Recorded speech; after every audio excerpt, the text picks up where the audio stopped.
Good afternoon. My name is Assemblymember Tina McKenna, and I am proud to represent the West Side and South Bay cities and communities of Los Angeles County in the California State Assembly.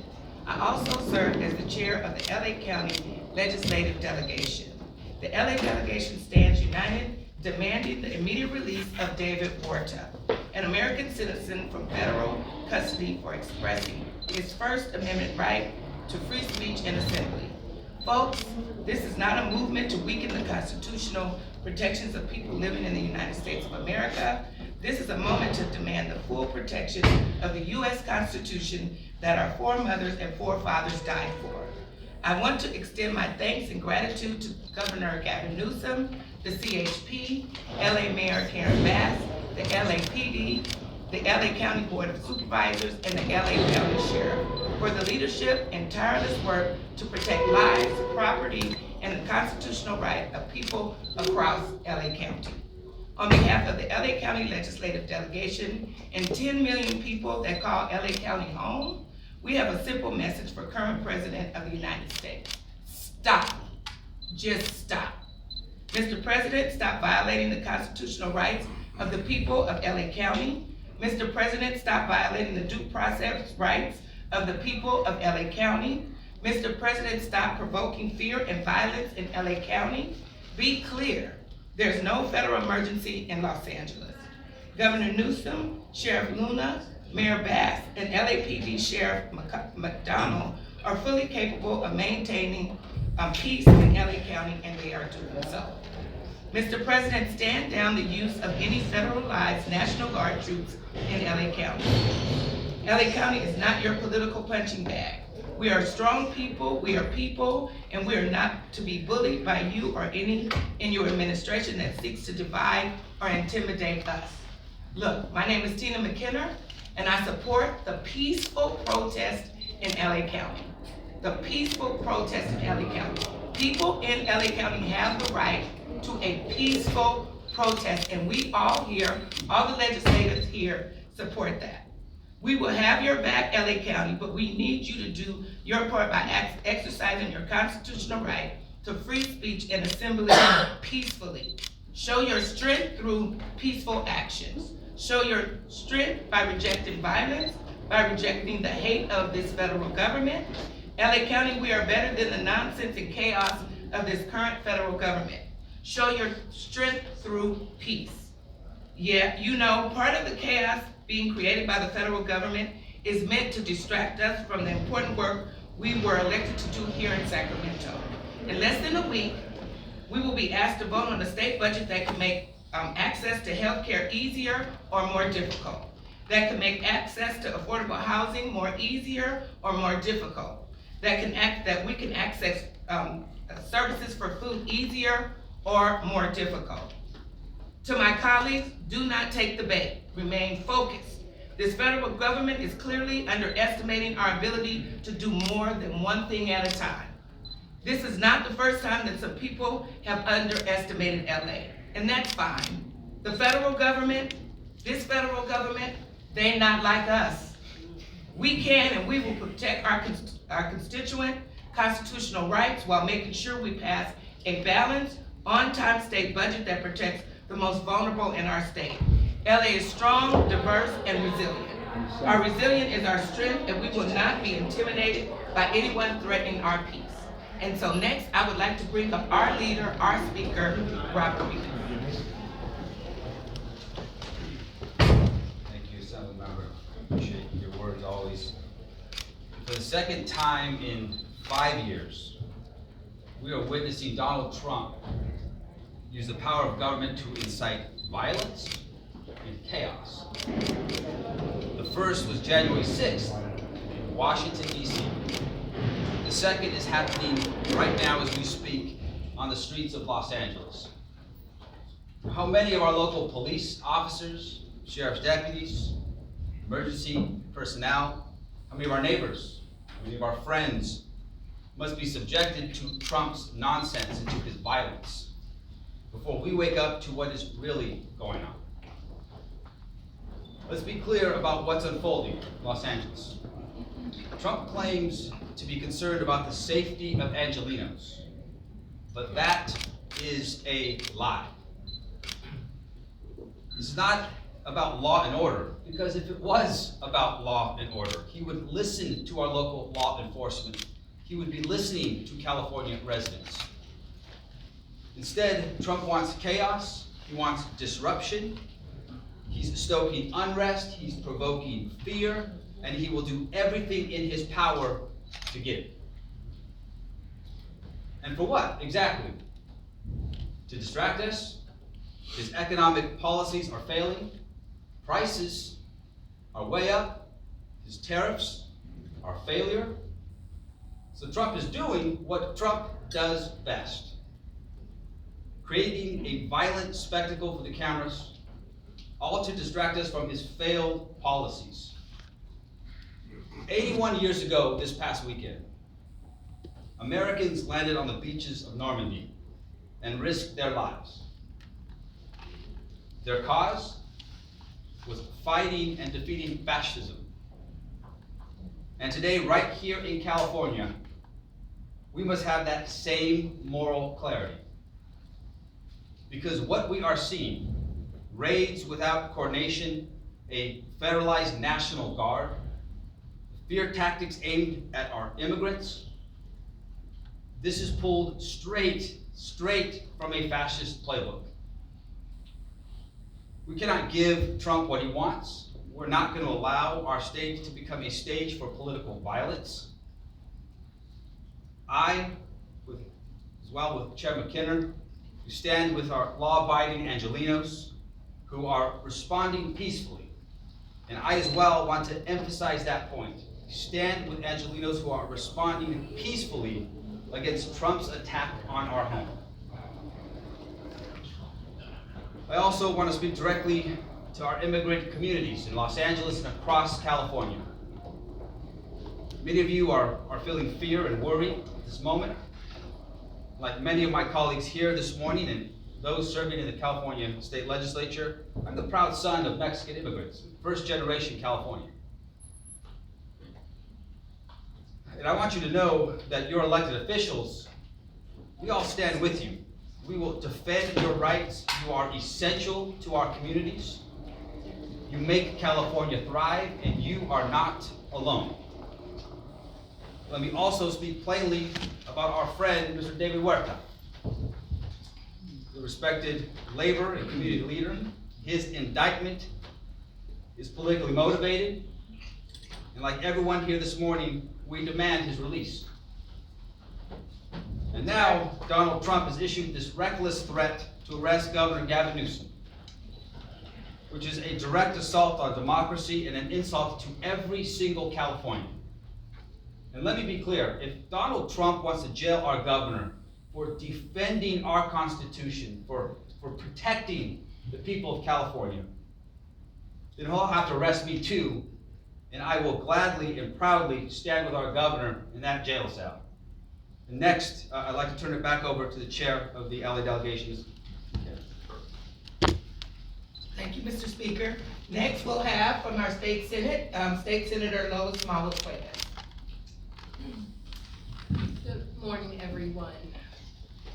I stand here representing the 28th District of Los Angeles, that's South Central, Culver City, downtown LA, where we have seen our residents abused, their rights violated, treated inhumanely. And just this morning, on my way to this press conference, 7 people were arrested at Expo Park as they tried to go to work in our state campus there in South LA. Aligning with the other speakers, they are not like us, and California is better than them. And we know that this is an effort to make California do what Trump has been trying to do all along. He's incited emotional violence, physical violence, and financial and economic violence on our communities by threatening our education systems, threatening our immigrant neighbors, trying to destabilize our state. But we are fighting back here because we are not going to do what Donald Trump wants us to do.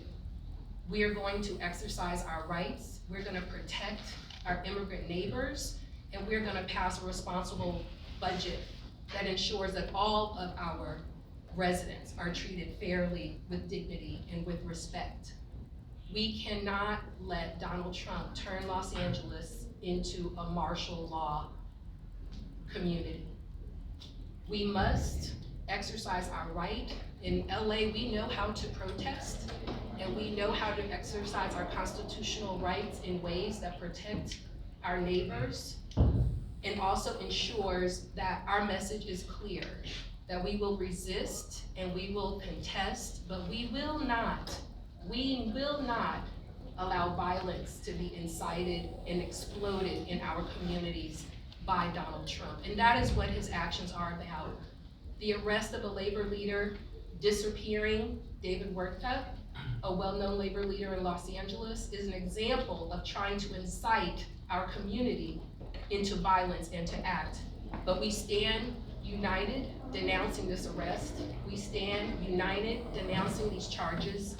And we stand with the thousands, the tens of thousands of people who are on the streets this very moment, united in peaceful demonstrations, and have met this militarized force with aggressive nonviolence and aggressive love, not just for Los Angeles, but for all of California. Because where LA goes, the rest of the state will go. And we know that LA is not the only community in the target of this administration. I want to be clear that the federal government is trying to twist this moment into something that it is not. This is about us exercising constitutional rights. This is about us calling for dignity and respect and safety on our streets. And it's about us standing up for each other as Californians. And we will not be moved into a state of hysteria and violence by this administration. I thank my colleagues today for convening this conversation. And we pray, ask, and demand justice and calm in our communities. Thank you, Senator. Next, we'll have Senator Aisha Wahab. Good afternoon. I'm Dr. Aisha Wahab, state senator that represents the East Bay and South Bay in the Bay Area. First, I want to thank the chair, Ms. McKinnon, for hosting us and being the chair of the LA delegation, as well as Speaker Rivas for voicing his concerns, as well as our pro tem who has been working day and night to answer some of our questions. I want to make this very clear. This is about instilling fear and separating communities. And it didn't start just on Friday. I want to say that, again, we saw a travel ban come out of this administration. That travel ban didn't garner as much attention, right? It is a smaller community. It is a community that largely doesn't have a lot of representation. And this divide and conquer mentality that is being pushed is working for some people, but it's also backfiring for the Trump administration. And I want to be very clear about this, because going after the president of SEIU, holding him without any representation and denying members of Congress access to facilities that they are legally entitled to enter and do a drop-in visit. That is un-American and it's illegal. And as much as we are talking about the undocumented community, I want to highlight who he has detained besides the president of SEIU. He has literally pushed people, pregnant women, and detained them. He has shot rubber bullets at reporters, you all, just for reporting what is happening on the ground. And I will also highlight that there are plenty of Republicans that have reached out saying, this is not what we voted for. This is absolutely not the America that we envisioned. Now, the undocumented community, and I want to be very clear about this, we've had Republican presidents make a pathway to citizenship. President Reagan ensured that thousands upon thousands of people that came here, work here, live here, and want to die here become Americans. That is leadership. This is not leadership. This is divide and conquer and get away with what you can. And making sure that people disappear to foreign sites so rule of law is not followed and there is zero transparency where you guys can't do your work. That is not American. When we talk about social justice and humanity across the world, this is not an example of that. And so I really thank and encourage all of you guys for being here, for highlighting and uplifting the voice of the voiceless. And I want to highlight why that is important. Because people seeing what we are seeing on TV are afraid. There are kids that know that their parents have a different status than them and are afraid. They don't want to go to school. There are people who don't want to show up to work. There are people thinking about how can I make sure that I am safe and my family is safe. That is what you guys are reporting. That is what should be uplifted. I stand with our LA colleagues, and from the Bay to LA, we love California. Thank you. Thank you, Senator. Next, we'll have Assemblymember Mark Gonzalez.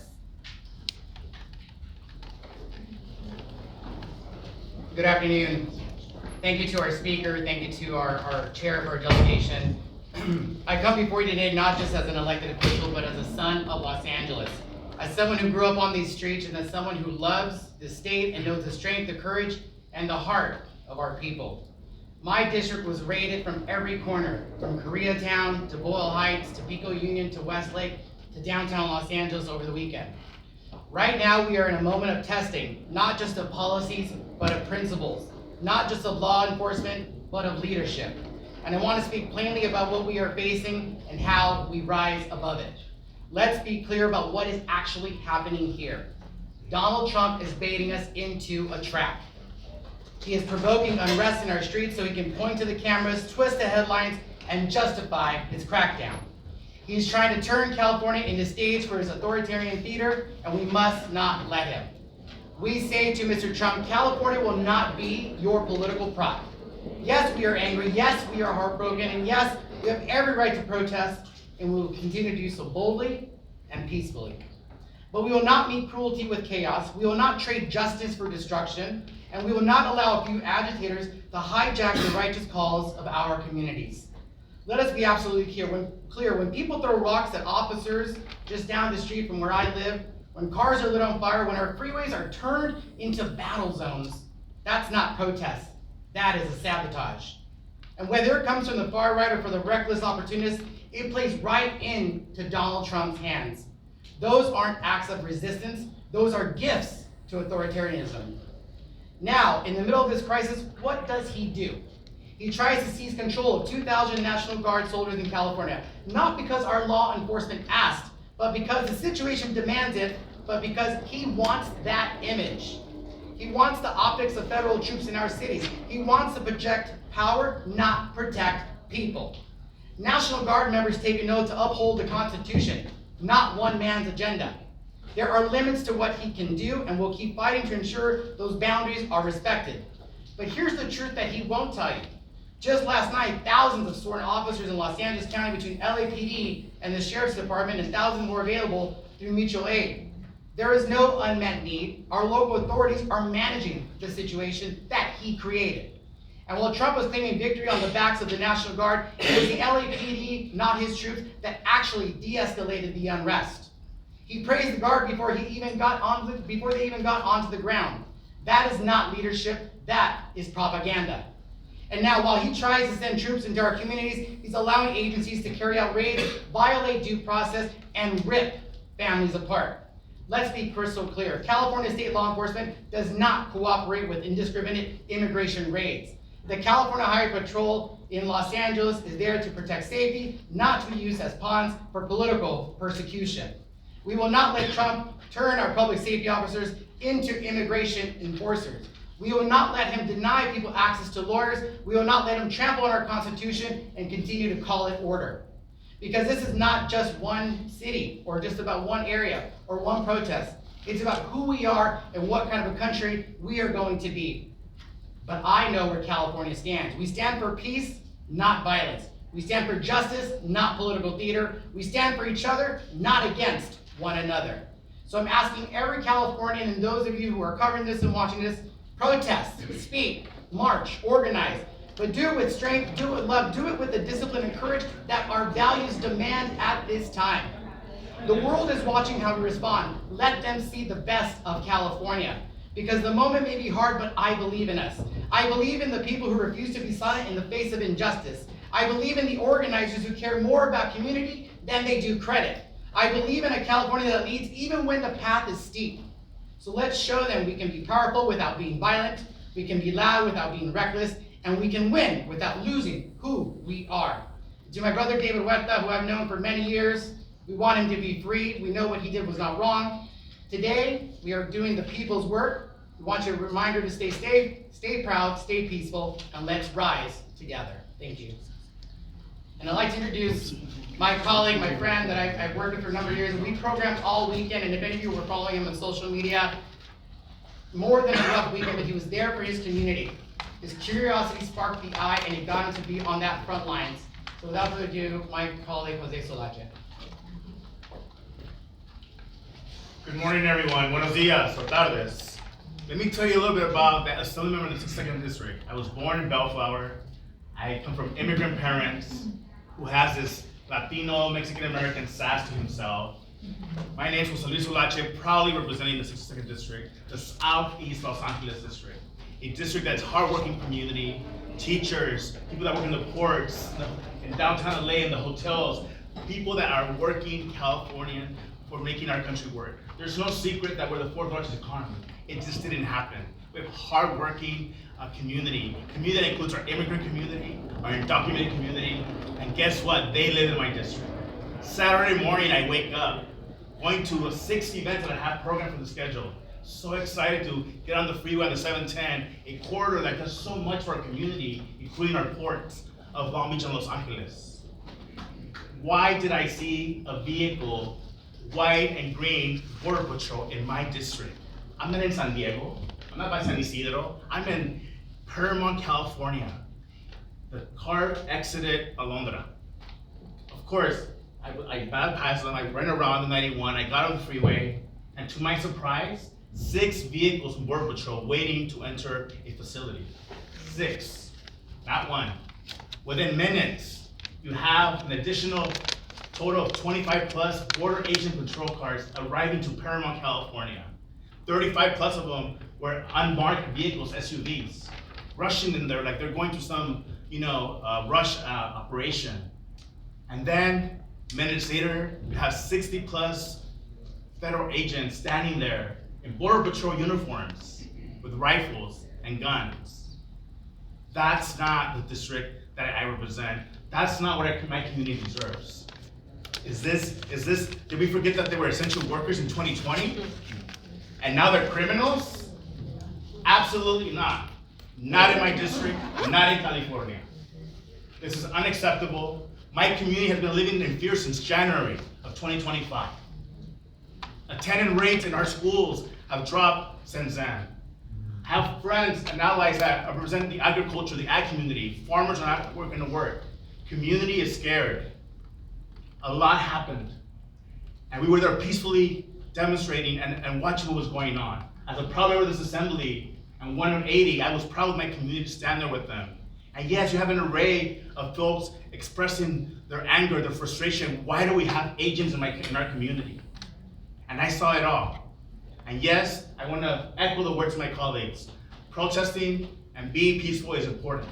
And we will not tolerate anyone that destroys property, especially as a former mayor that works so hard on infrastructure, that our cities look beautiful. We will not allow anyone to do that. Let the record be reflected on that. But when you have communities that are fearful because you have 60 agents in their backyard, in my district, in the Southeast, one of the highest Latino districts in the state of California, shocking that they're in Paramount, California. Yes, guess what happened? People showed up. People were united. And for me to be there as an observer with the vice mayor of the Paramount, and we were gassed, what the hell is that all about? We're peacefully standing there watching what's going on. You don't see weapons in my hand. You didn't see anything. I had my phone. That's all I had. I was distracted by the phone when I was hit by gas. Never experienced that before. In my eyes, I was coughing galore. Horrible experience. So is that what we're gonna be treating our citizens now? Our community members? Who cares what title I have? It's that mother, that son, that grandma, that father was out there protesting. Their right to do it. How horrible. Is this what the national administration wants us to do? Horrible. So I called on the administration to stop these attacks. 2,000, people in uniform. You know, I want law enforcement to go protect that woman that's being domestic violent, that's dealing with domestic violence. I want that police officer to go and deal with the traffic accident that unfortunately happened in our community, not dealing with these situations. Our community deserves better. We are hard workers. Again, I remind you, in 2020, we were the heroes, and 2025, they're the villains. What the hell? Yeah. And I'm not gonna be safe with my words. This is how I feel. You're attacking my community, hardworking people that contribute to this country every single day. And this morning, I get off the plane, and Huntington Park, California, but for the record, they have search warrants. They have documents that they're specifically looking for criminals. Well, this morning in Huntington Park, my district, at Home Depot, going after people. There's all over social media of them being chased, people running around scared. That's not the America that I live in. That's not the America that we want.